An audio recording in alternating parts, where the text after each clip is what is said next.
Viskas gamos laipsnių ribose, bet galite išmokti lygiai taip pat labai lengvai, grojant vieną gamą, išmokti visas 7 gamas ir po to jas analizuojant, kokie laipsniai pasikeičia, jau pritaikyti kitom gamom. Bet tam, kad išmokti 7 yra labai lengva, nes jos visos yra toj pačioj vienoj gamai. Tai nuo 1 laipsnio, dabar tarkim eikime į si bemol mažorą, nes nuo mažorį nuo 1 laipsnio yra tiesiog si bemol mažorinė gama yra joninė dermė, tiesiog taip vadinasi. Nuo 2 laipsnio, jeigu grosim tą pačią gamą, viskas eina si bemol mažoriniai gamai, bet pradėsim nuo 2 laipsnio, tai bus dorinė dermė, tai yra minoras su 6 paaukštintų laipsnių.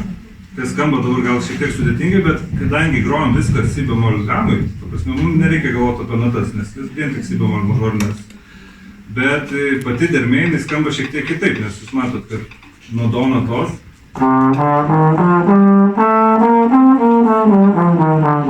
tai nėra visai C minorinė gama. Kas ne taip su jie, dėl to, kad ir užgroju ledo karą, tai yra 6 paaukštintas. Tai gal ir tą reikia išmokti, tiesiog, bet labai paprasta, nes mums užtenka groti si bemol gamą. Visą laiką si bemol gamą, tiesiog nuo 2 laipsnio. Ir tokiu būdu taip galim pagroti visas 7 dermes. Tai nuo 3 laipsnio bus tada. Visi žemi. Prieš 4 skaitlinė 1 taktas, visi žemi balsai nuo 2 trombono, 2 tenoras, baritonas, ritmo grupė. Ar supratot, kokia gama yra žemyn vienas tas taktas? Chromatinė. Taip, chromatinė gama ir iš karto bandykit matyti tokius dalykus. Jeigu matot, kad chromatinė gama, kad iš karto supras, kad yra chromatinė gama ir iš karto lengviau, kad nereiktų ieškoti po vieną natą skaityti, tiesiog vieną kartą pasižiūrėjus, iš karto aišku, kad chromatinė. Jeigu neaišku, tai dabar ką tik paaiškėjo ir tiesiog tokiu būdu iš karto jau aišku, kad tiesiog visos natos išeilės chromatiškai žemyn ir nuo to bus tikrai iš karto lengviau groti. Ir ritmiškai tiesiog 4 natos ir 1 pauzė. Ir tada pabandom tą taktą šiek tiek užtikrinčiau, nes jau dabar visi žinom, kad čia chromatinė gama. Tai 1 taktas iki 4 skaitlinės. 1 iki 4 skaitlinės.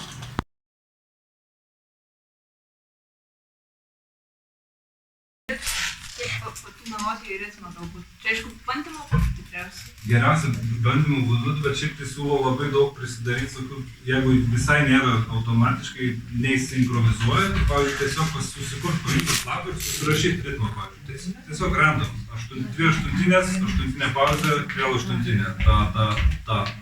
Ir tiesiog, pavyzdžiui, kad ir tom pačiom 3 natom ir groti po 1 natą, tiesiog vienoj dermėj.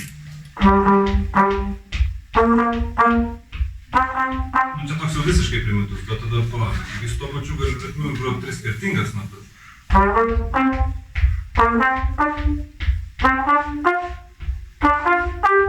Taip, va tokiu, arba tada 2 vienodas, o kitas skirtingas. Arba tada lygiai tą patį ritmą vos pakeisti ant kitos takto dalies.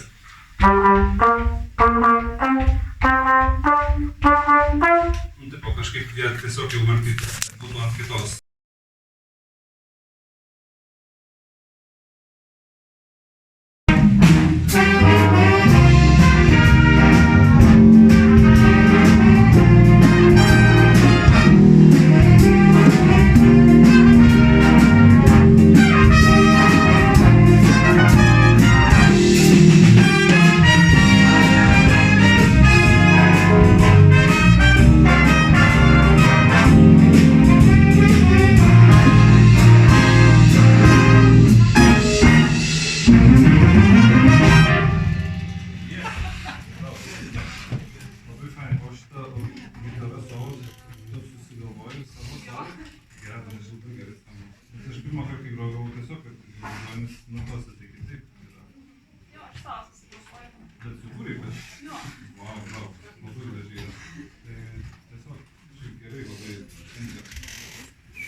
Aš nežinau, čia man tik tai kai kur yra tos triolės, labai norėtųsi jas kažkaip neužaštrint, pavyzdžiui, trombonų yra atsakymai tokie stavkiniai visiškai 89, pavyzdžiui.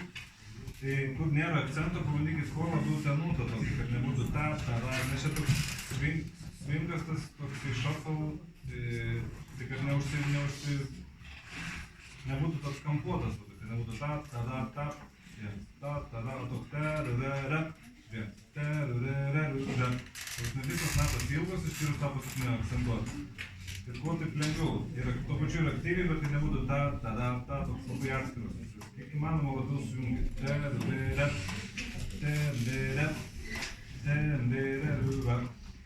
Va tokį pabandyti reikėtų išgauti. Ir va to, kur yra irgi tos, jeigu triolės, pavyzdžiui, 108 takte tos trombonus.